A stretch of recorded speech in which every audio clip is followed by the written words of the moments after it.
Hello and welcome to Trading the Trend or the lack thereof. Some of the trends are actually sideways. Some of the trends we'll actually take a look at are going down. Okay, so in the last week's topic, we actually talked about. Let's pull this up. We mentioned last time stock earnings on deck and stocks flagging. Many stocks are kind of still stuck in that flag. We'll talk about that. Now, there's been some questions on, James, they've been flagging, but could they even go lower? Boy, that's a good question, and I got some stocks we could actually pull up to take a look at that. Now, we got Connie Hill in chat. We welcome her. We got the two redheads taking care of you here today. As far as Jax, he is better than yesterday. Yesterday did not look good. Very ginger, okay, but I think he's getting a little bit better. Hopefully he's on the mend. Hello, Grace, BJ, Ocean Life, Ferrer, as well, Kelly, Estaro, 7478, the new Wire Rabbit, and many others. Welcome to all. Now, this is very important. Then when we talk about trends, it's not just uptrends. It's how do you manage sideways trends? How do you manage pullbacks? And the biggest actually thing in a pullback is not everything is the same, as we'll see here in just a second. Now, just real quick as we get going, remember that with what we discuss, we'll talk about stocks and we will talk about options. Remember that options carry a high level of risk, not suitable for all investors. Also understand that the information is given here for general informational purposes only. Schwab does not recommend the use of technical analysis as the sole means of research. Our examples will be done in the paper money software application for educational purposes. Investing involves risk, including loss of principal. Now, this is kind of a reminder is that, if someone says, look, I'm trying to get 1, 2, 3, 4% returns, and it just doesn't have that much volatility. Well, people try to go into the stock market or other type of markets and try to get a higher rate of return. To get a higher rate of return, there's higher volatility, okay? And so that's understand there's an offset there and risk. Now, also remember when we talk about examples of short selling, understand that that's an advanced strategy, potentially unlimited risk. We're talking about short selling stocks, okay, specifically there. Also understand when we bring up, let's say, futures ticker symbols. It's not that we're going to trade those, but we want to look at the trends of those and how those might be really relating to, let's say, stocks and sectors and markets. Now, also remember when we talk about our examples, we'll start with looking at the S&P first. We'll look at the VIX. We'll look at gold. We've got some examples on gold that we need to actually address. And then we're going to talk about kind of some bullish and bearish examples. These examples will be new examples, but they will also be where we talk about management of existing positions, which is, we need to talk about that. So first off, when I wake up, the first thing I look at is, and I pull up my phone, is I just look and see where the VIX is. That's the number one ticker symbol that I'm actually looking at, okay? Especially if I wake up right when the market wakes up, let's say 7:30 my time. So if I wake up and I see that the VIX, so if I'm looking in the pre-market, I'm looking at the ES, okay? If the ES is down, that tells us probably most likely that the VIX is going to be up when the market opens. If the market is open when you wake up and the VIX is up, well, that kind of tells you probably what you really need to kind of more know. So if we were looking at right now and said, hey, the VIX is at 1953, what do you think the market's doing? Wouldn't take a PhD to say probably market's down. S&P sitting here about 1% down. We'll look at these on the charts in just a moment. NASDAQ down about 1.62. Russell 1.49. Dow Jones actually about 0.9%. When you look at the S&P, trend 1, trend 5 on the NASDAQ, trend 1 on the Russell, and also the Dow Jones trend 5. Remember, when you got trend 5, it actually says that you have dropped down below the short-term moving average and you are still in the flag.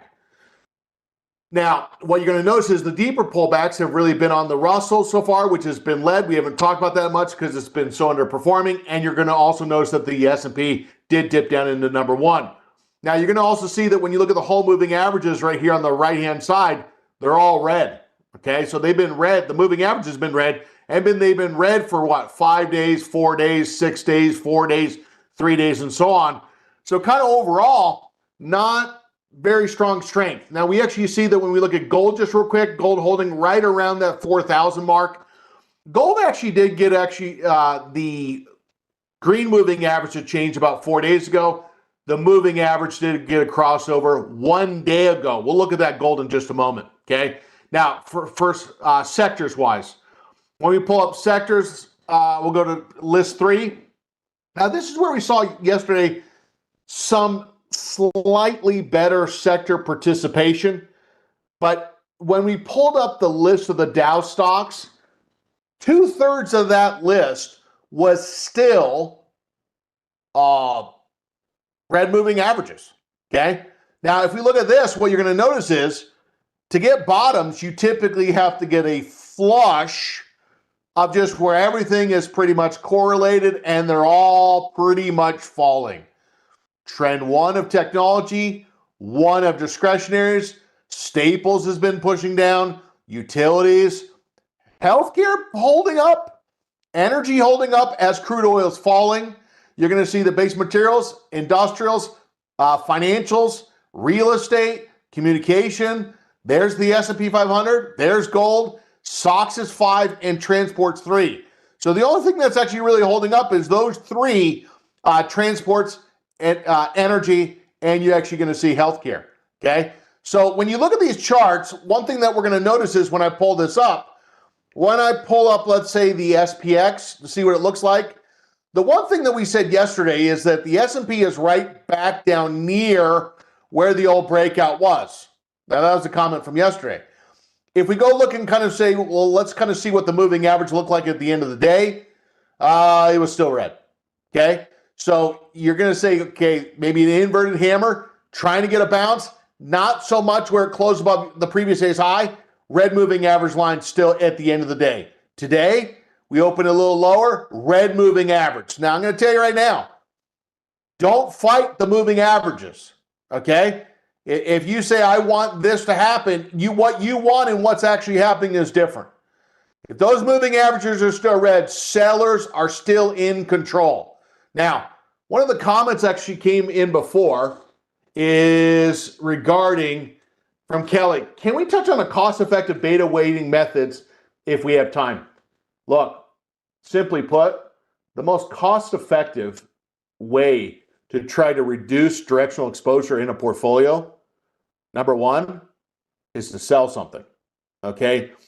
Let go of some positions that you say, these are my short-term type of trades that I do not really want longer-term to intermediate. Number 1, get rid of something that the investor has.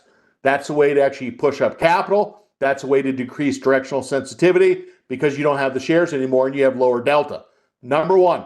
Number 2, second most cost-effective way is if you have 100 shares, collar something. Okay? If you had 100 shares, you use options, and you want to kind of decrease ways to kind of neutralize the volatility in the portfolio, collar something. Okay? Third way, probably buy the put on something. Buy the put on the individual stock that the investor has. Sometimes we actually used to think that, well, I'll buy a put on the market. The problem is your position is not necessarily the market a lot of the times. Your individual stock holding is probably more volatile than the market. So that's why I said maybe consider buying the put on maybe a position that the investor has, not just, let's say, buying a put on the S&P 500. And the fourth way to actually kind of be more kind of sensitive, kind of keeping in mind with Kelly's question is the beta weighting methods to kind of try to push down directional sensitivity is the class that is taught on Tuesday, and it's trading futures, okay? This is a way, there's some differences here. I'm not going to go deep into this. Ben teaches that, and you're going to notice that that is probably the fourth way. So we said, number 1, sell something, okay? Sell something that's in the shorter term that you say, I don't really want. We talked about that. Second, we said collar. Third, we actually said buying a put on an individual stock position you have to decrease sensitivity. And the fourth way is if the investor considered, if they did, futures. And when we say futures, we're talking about micro futures on the S&P 500. Those are 4 ways to try to, per Kelly's question, is cost-effective beta weighting methods. Well, the first one doesn't cost you anything outside you just get out. The second one, collar, could be a zero-cost collar. The third one, when we talk about buying the put, is the cost of the put itself. And really the fourth one here, when we talk about trading futures, the micro futures, the S&P futures, what's the cost? It's really the commission, and you're taking let's say, a bearish hedge on the market to try to hedge the portfolio. Now, those are kind of four interesting ways to kind of think about it, okay? Now, I want to kind of take a quick look at, let's say, the NASDAQ. Well, actually, quick thought on this. When you go back and look at, let's say, the S&P 500, you got to understand that, we would like the 67.48 to hold, but it might not hold. And that level, we might come down to that lower level in which we were before, which is where the old consolidation was. So here's the moral of the story is if you see the red shading on the moving average, those sellers are still in control. I want the market to go up. The market doesn't give a squat about what I want, okay? So it goes back to what is the market participants in general doing? They're still selling. And if they're still selling, the path of least resistance is down if we're not holding support. And so you might even go lower. And that's why kind of understanding exiting, collaring, buying puts, maybe S&P hedges, things like that is important. Not that it has to be like, oh, I did 12 positions to do that, but even like 3 or 4 or 5 positions could be dramatic. Okay. Now, I just want to address something. A lot of times when the market falls, you got to ask yourself, which of my stocks are more volatile? It tends to be the tech stocks and the discretionary stocks that are the most volatile. If the investor focuses on those and then maybe considers a hedge, that's probably better than trying to protect utility stocks and staple stocks and REIT stocks that don't tend to move as much. So the investor is trying to purposefully go to stocks that actually maybe might be more volatile. The second part of that is if they had short puts, they're trying to maybe buy those back so there's actually a decrease of volatility exposure in the portfolio, okay? Now, we'll get to that. So if we look at the S&P, there we go. The NASDAQ looks very similar to that. The NASDAQ has fallen down to where the breakout area was. But if you go back and kind of look at the chart that we've been talking about the last couple of days, that $ SPX AR50. Now remember, we said this on Friday. We want to kind of see this start to turn around a little bit. We don't see a whole lot of leadership sentiment-wise with the number of stocks getting above the 50-period moving average. You could type in the 200 RR as well. That was almost at a low here today. And if you look at the stocks that are actually, let's say, above their 100-day moving average, same as the 200, okay? Low, okay? Now, when we pull up some stocks, you're going to see that there are some stocks that have not been uptrending. They've been under pressure, to say the least. So there are some bearish examples, okay? Now, if you ask me, are we going to focus on bullish examples or bearish examples? Well, since the market tends to be primarily bullish the majority of the time, not all, we tend to focus more on bullish, okay? But there are some times where the investor might say, I might consider maybe doing 1, 2, or 3 bearish positions given the trends, okay? And I would like to look at that because there are some stocks that kind of look like they're struggling a little bit. Now, what I want to kind of also do is just kind of show briefly the sectors. One of the things that I don't like about the sectors, energy, I'm just going to fast fire through these. Energy is still kind of neutral. Gold, when you actually take a look at this, is kind of sitting right here at a moving average cross. If we said, is there something that we don't like about this? We're at the area where we're trying to carve out support. There is a slight divergence on the MACD, but we're not really going anywhere. It looks like it should turn, but we're not really making a short-term higher high, okay? So it's basing in the shorter term. The one thing we could say is it did cross over. One thing we could say is that the 10-period moving average is green, but it's not like people are just jumping back in gold right now. Now, could that change if we got above 40 and a half? Yeah, it could. But right now it's being a little ginger, okay, a little soft. Now, if we take a look at, let's say, silver, same thing. We don't see a whole lot of, breaking brand new high, getting to the 48.70, starting to reverse. Divergence on that as well. Okay, now remember, the divergence is just showing, hey, we could be starting to reverse. Watch for the shorter term resistance levels. And the other thing that we kind of say, if we look at, let's say, these sectors, this is what healthcare looks like. Still ascending triangle, still in the triangle. Staples is just getting punished. I mean, fresh new low. Okay, I mean, investors saying abandon ship on Staples. I mean, it's kind of interesting with volatility going up. People still do not want staple stocks. That's kind of interesting. Now, the one thing we'd have to say about industrials, no confirmed breakout of industrials. The financials, the one thing I don't like about the financials and another group is they're kind of forming in the shorter term what type of price pattern. I mean, if we're just being brutally honest, kind of like a descending triangle. I don't know if you're a bullish investor. I don't think you like to say those two words, descending triangle. There are some financial stocks that are pushing to the upside, but the sector in general, it's becoming a little bit more concerning that every time we go up, it doesn't go up as high, falls back down. It doesn't go up as high, falls back down. It's making lower highs, okay? So if someone said, hey, could there be some more opportunities if we're seeing more and more sectors struggle to make some short-term highs? The answer is yes. When you actually take a look at, let's say, communications, just real quick before we look at individual stocks, the same thing. You kind of see this lower high, and you see a lot of pressure on the prior low, and we're even trying to get down below there, okay? Now, what I want to do is I want to kind of take a look at some individual positions first. Now, I spent 5 more minutes than I normally do, but I think when you look at the market structurally, the indexes, when you look at the sectors, there are more sectors that are starting to struggle. So now we haven't talked much about bearish positions. We haven't. Why? Because there hasn't been much to talk about. But I think when you look at the current market, there are probably some more opportunities to practice doing some bearish trades. Now, what I want to do just real quick is I want to bring up just a couple stocks. So let's fast fire a couple Dow stocks. One stock that's kind of been holding up there is Apple, okay? Another stock has been holding up kind of quite well. It's still JP Morgan. You actually see Travelers, for example, that's still holding up there.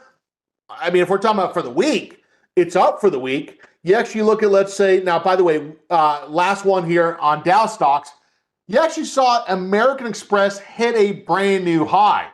Now, not everything is pretty. Well, what do you mean by that? Microsoft, man, just getting bludgeoned to the downside, okay? Below the 10-period moving average, thick sheet of ice above us, can't find our way up above that red line, and sellers are just tanking the stock. Now, the other one, if you look at, let's say, CRM, speaking of a stock that's kind of on the last stilts here, you're going to see CRM right back down to that old support level. And if you even look at NVIDIA, NVIDIA's being sold off pretty aggressively, okay? Especially in the last 2 days, we were at 210, we're at 190. So in about a period of 4 trading days, down 20 points for NVIDIA. And the last one is, we'll pull up Amazon. Here we were at 258, it's still at 245, but at least it's faded back off the highs, okay? So now do you kind of see why the investor might want to know what exit signals look like? Do you now understand why the investor might want to at least know what is a collar, what is a protective put, what is a hedge, things like that? Because when things start going down, they can really drop pretty aggressively. Now, what I want to do is I want to go back to let's do a management example. And then what I want to do is I want to talk about, for example, a new example. So we're going to do one management, one new example. Now, I want to kind of start with just real quick. We'll look at Cisco for just a second, okay? So Cisco, if we looked at Cisco, you're going to notice that the stock, it's a stock position, okay? So the shares were purchased at 70.11. The stock is now at 70.85. It's in trend 5. So we know we're losing momentum, and the profit that we actually had is dwindling. So last couple of days, I think we were up to what price on Cisco? We were up to, what, 73? Actually, 74. So we were up at 74. Now we've dropped down to 70.84. So we've given up $4 a share, and we have 200 shares. So this gain used to be about $952 or $800 higher because we've fallen down $4 per share on 200 shares. Now, what you're now going to notice is we also have we sold the call, and we sold the call thinking that the price might pull back. Now, when you sell a call and the stock drops after you sold the call, the premium or the mark reflects what the stock has done, whether it's gone up, sideways, or down. Just because we sold the call at 148 does not mean it stops trading. Okay? It still trades. And if the mark has gone down, it probably tells us that the stock has gone down from where we sold it. If the volatility falls, if the time goes by, that can also have a material effect on that mark value as well, as it's still trading. Now, the other thing is what you're going to notice is we bought a put as well. What's the purpose of the put? The purpose of the put, okay, is to try to define the risk. This is a contractual right to sell the shares at 70. It's not a stop loss, okay? So now what you're going to notice is instead of having 201 delta, okay, which means, what does that mean? Just means the rate of change in the profit or loss. So stock went up $1, you just had shares only, you have an unrealized gain of $201. Rate of change of profit or loss. If the stock went down $1, rate of change, well, if the stock went down, you had 201 shares, rate of change of profit loss would literally be $201 down. Well, that rate of change can change when you kind of strap on or overlay the short call and the long put. Now that rate of change, delta, is not 201, it's 73. So here's the deal. We have a gain on the stock still, slightly. We have a gain on the put, and we also have a gain on the short call. Now, still gave some money back on the shares, but we actually have, the question is, should we do anything with the call? You got to understand something. I am never really looking at the put unless we're inside 10 days expiration. Why? The reason is simple. Because this is my, this is, if the stock inside 10 days expiration is below the strike, we could exercise our right to sell the shares. What we're really looking to manage is if we need to roll the call. If we don't have 50%, 65%, okay? We always say this, if we have 50% in the first 10 trading days, hey, that's a great gain. We might roll it. If we have 65% with more than 20 days remaining, that's a great gain considering you have more than 20 days. If you get 80% of that premium ever, that's phenomenal. The only way you get 100% is you go all the way to expiration. So on this trade, when I look at this number by itself, it tells me I don't need to do anything, okay?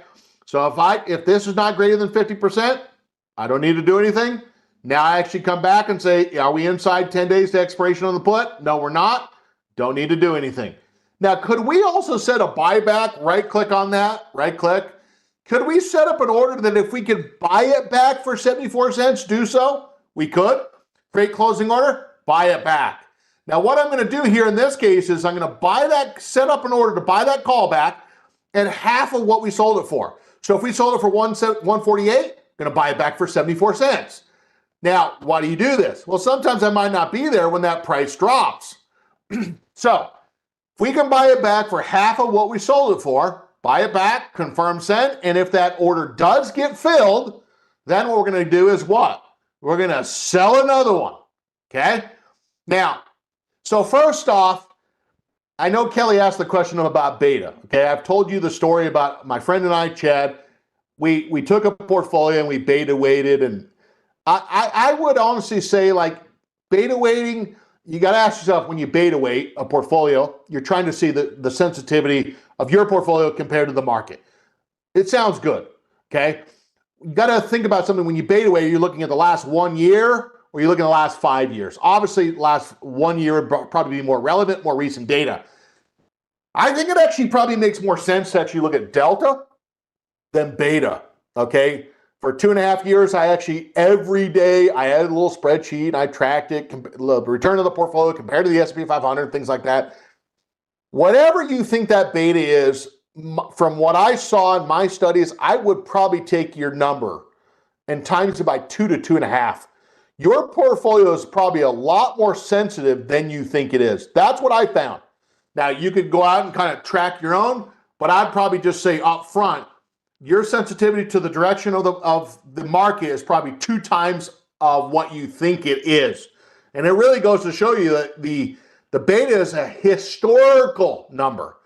And that historical number does not mean the future. And that's why I kind of said you probably need to up it by 2 to 2.5 times to try to get an idea of what that real sensitivity is. Now, real quick, let's take the same thing. Go down to NEM.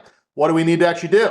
Well, first off, what do you notice here? 90%. So all of a sudden, alarm bells go off. Okay, what are you talking about? Well, in this case, we got more than 50%. So that's first thing. Probably could roll that.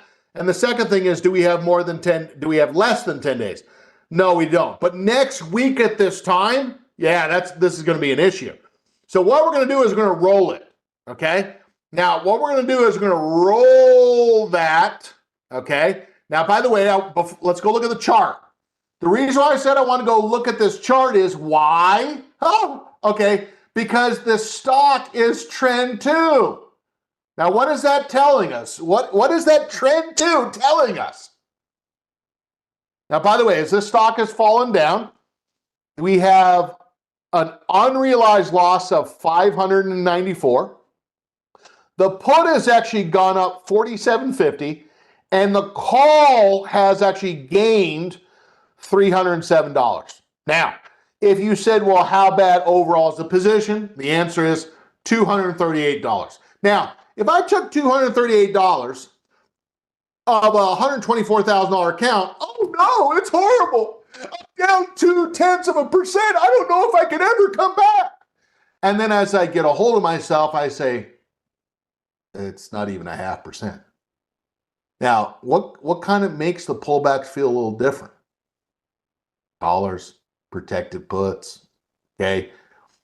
That collar is decreasing the sensitivity to the rate of change, okay, if the stock goes up or down.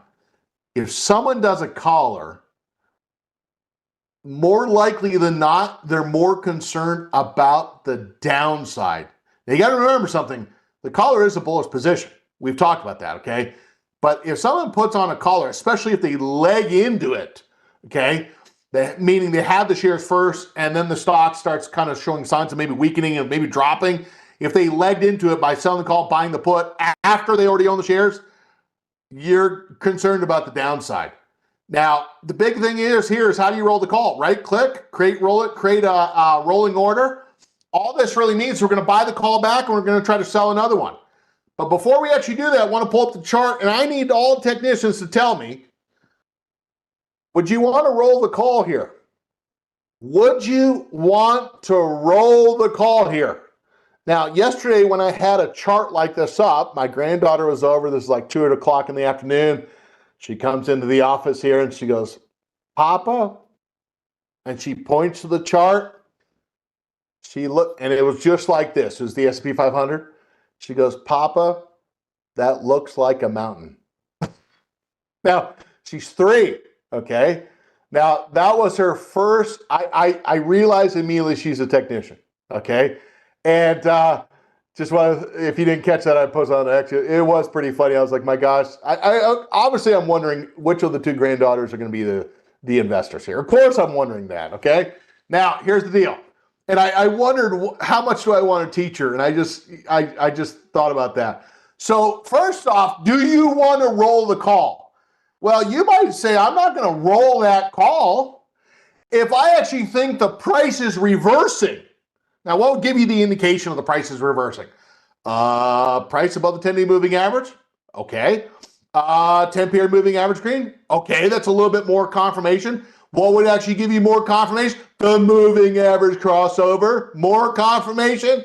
And the other thing that might give us a little bit more confirmation is, in this case, the 20-period moving average go green. More confirmation. All right, so hold on just a second. Let me go back to this real quick. Where was the stock purchase? It was purchased at 89.25. Go back to the chart, 89.25. Let's mark that on the chart. 89.25. Give it to me. Okay? 89.25, right? Let's type it in. So that's the break even on the stock. Okay? Now, okay, so Thea says close the collar. Wait, don't jump ahead, Thea. I like where you're going, but just control yourself. So first thing what we're going to do is we're going to buy that back. We're going to buy the call back. Let's go baby step by baby step. Now, if we buy that call back, theoretically, what is it redoing to the average price of the stock? Theoretically, it's reducing it. Theoretically, we're going to right click on that, create closing order. We're going to buy the call back. We're not going to roll the call. Why? Well, because we think the stock might be reversing. Now we're going to buy that call back. We're going to try to realize $307. And if we take that 89.25 less 307, that break even now comes down to 86.18. Oh, let's play the game. Come on down. Oh, I like this game. So all of a sudden there, that lower line now is happening because we got some premium from selling the call. Okay? Now, what else do we have? Now, if that call fills, which it hasn't yet, that theoretical average price moves to here. Now, what's the statistical chances to get above 8 to 86? Probably pretty darn high. Not 100%, probably pretty high. Now, a couple of you said, James, get rid of that put too. Why? Why are you saying that? Well, because it's still worth something. Now, you got to remember, once you start getting inside 10 days expiration, the theta literally starts dripping so dramatically. It's like holding a cup, okay? Holding a cup, and water's just spewing out of the bottom, okay? Because now you're running out of that time. Now, if we got it out of that too, right click on that, create closing order, it's about 47 cents. Now, if we buy that back and try to get 47 cents, get that $47, now that's pushing us down to 86.18 less 47 cents. Now, in my mind, I'm thinking about those words, staying alive, okay? What do you mean staying alive? What that means to me is we're just trying to weather that pullback while lowering the break even at expiration, lowering the break even through the trade. Now, let me kind of mark that there. That line, it's kind of in the way, it's 85.71. Okay, so here's the stock at 83.33, and I need that stock to go up $2.40 to break even. Now, someone else that rode the pullback from top to bottom, they were down dang near $20. Okay, depends where they got in, of course. If they didn't collar the position, they got in at, let's say, $89, they're down $6. In this case, we're down about $2.40. You do with this what you want. Okay, we know what we're going to do. And the purpose of the collars, the purpose of the cover calls, the purpose of the married puts is to actually try to decrease, in this case, especially the collars and the cover calls, we're trying to reduce the average price in which the paper money actually owns the stock for. And the biggest actually thing is we're trying to, if it does go back up, that there could be some better chances to break even. Okay, that's the purpose. Now, we did two examples. So in this trade on Newmont, and that the put filled, but the call did not fill yet. Okay. Now, what I'm going to do is I'm going to move it up just a smidge, maybe 3 pennies, and we're going to try to see if that fills. Now, we did two examples of, let's say, managing. Let's kind of talk about some other examples. Now, do you have any questions? Now, Pia also brings up the comment is that this could be maybe a new entry. So we always say something, and I'm not really sure if it sinks into the cortex, okay? A bearish exit, which, by the way, could be a bearish position or bullish protection, could be just a bullish entry. Okay, so now in our case, this was not a bearish position. We were using bullish protection. Got the stock, you had the collar. And so the exit of that position is just looking at the chart and say, do we have a bullish entry on the chart? So I think people would agree with Pia. Okay, now if Pia didn't have a valid point, we would just disagree with Pia and she'd have to live with it. Now, why are we not going to add to the position? Because we already have 100 shares to begin with. But the exit of the protection is just mainly a bullish entry. Okay. All right. Now, what I'm going to do is let's kind of go back to some of these other positions that we want to kind of quick take a peek at. Now, there's a couple odd energy stocks that are kind of doing something a little unusual. Number one is MPC over earnings gap down, and it's like filled in the gap. Not when I say filled in the gap, we're kind of right back up to where we gap down to. Now, we're going to do about 3 trades in 10 minutes, so I want you to fasten your seatbelts, stow your trade tables, and James Boyd, the stewardess, will be going around to collect the trash. Now, the big actually thing is we're going to look at a couple of these stocks. On MPC, we're going to kind of look and see, could we get, now we don't know how liquid the stock is. We don't know how liquid the options are, but we're going to go back and look and see. That's on the weekly chart. Let's go look and see kind of what the volume looks like on the stock and the options. So MPC, 1.4 million. Now, I'm not having a great feeling. I haven't looked at those options yet, but I'm not getting a great feeling these options are going to be really tight and just lots of open interest. We would be thinking in the millions, not just barely over a million. Well, if I go look at, let's say, the 21st Novembers, got a couple hundred, okay, fine.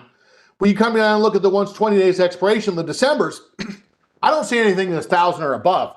Now, the bid-ask spread, what you're going to notice is on the at-the-money call and the put, they're about what we had probably thought, a little wider. Now, in this example, what we're going to do is we're going to try to buy the shares. These options, they're not that liquid, okay? Now, we're going to try to show another example of kind of looking for these stocks that are filling in the gaps. Now, when we take an entry, it doesn't have to be with a full position. So we got to get out of our mind that every time we buy a stock that, oh, I got to take a full position. Well, that's not what really happens a lot of times, okay? No one says you had to take a full position. You might say, I will show you more capital if you show me more trend. Now, by the way, that's usually what the employer does to the employee, okay? Now, that's probably what you do to your children. If you do good in school, you know, blah, blah, blah, blah, blah, I'll help you out a little bit more, whatever, okay? Now, some of you are saying I don't have a kid. That's what I do to my dog, okay? And I give him a little milk bone or whatever, wherever you are, okay? Now, what I'm going to do is I'm going to set the stop underneath today's open price, 187.48, okay? Less 2%. Now, that less 2% is going to be 183.78, 183.78, dated GTC. Now, when we talk about the position size, we're only going to take a half position. If every position is, let's say, $7,500, we're going to take $37.50. $37.50 on this share price is going to be 19 shares. Do not think that 8 shares of stock, 7 shares of stock, 10 shares of stock cannot make hundreds of dollars or lose hundreds of dollars. Because I'm telling you, it totally can. Okay? It doesn't seem like it can, but yeah, it can. So I'm going to go back and just change this to 19. 19. So that way it has that right there. And we're going to make it just not 19.19, just flat 19. Now the target here, if we can get it to go up, if 181, 198, it's about 17 on top of that. I'm going to get about a target potentially 215. Now I'm going to go dated GTC. There it is. Okay. So I want to kind of go back and try to isolate these ones where they gap down, and why did someone buy the gap down? That's the theses that we really want to try to focus on just real quick. If it can fill in the gap, why is someone buying on the gap down? And if they bought on this, they bought on that, they bought on that, could they have enough ammunition of capital in their purse or their wallet to knock it higher? Because, I mean, it's one thing to buy in a breakout to the upside, but why in the world would someone buy on a broken support? I mean, which one is stronger? Okay, we're about ready to find out. Confirm and send. Don't see these setups a lot, but when we see them, they're kind of interesting. Notice how the stop order works. If it goes to that price or less, it triggers a sell. Doesn't guarantee that it's going to fill exactly at that price. Send the order. Now, I want to go back to just real quick. Speaking of, let's say, a stock that we could just take a quick look at, I want to also go back to one that might have a little bit stronger trend that did not have the gap down, and it might have a little bit more liquidity. Now, some investors like these little U patterns, little maybe a right-hand side, a little some higher lows, etc. Phillips 66, if you looked at compared to the index, SP 500, compared to the sector industry group, etc., it's just done different. Now, if someone says, James, I like to sell those pets, I like to actually do put verticals, okay? Short put verticals. The spread on this, you're going to notice is 723. The spread on the spread on the options, $4, $4.50 if we take the first out of the money, 40 cents if we actually take it on the 130. So notice the liquidity is not as bad as MPC, but it might be doable as long as the fill is in the middle. The wider the spreads are, the less likely you're probably getting in and out because you're fighting the spread. Now, in our trade example, what we're going to try to do is we're going to try to sell, in this case, the 135 for December, sell that, and then buy the 130.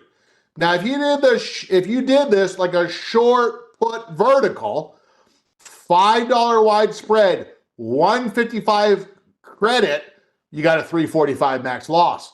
If we can risk $750 and we were willing to take that risk, it would be 2 contracts, okay? Now, if I go confirm and send, what you're now going to see is this is going to show for the 2 contracts, the break even, the max profit for 2 contracts, max loss, 2 contracts, and the commission for 2 contracts, okay? So when the market goes down, I always like to kind of say, well, which stocks are going up?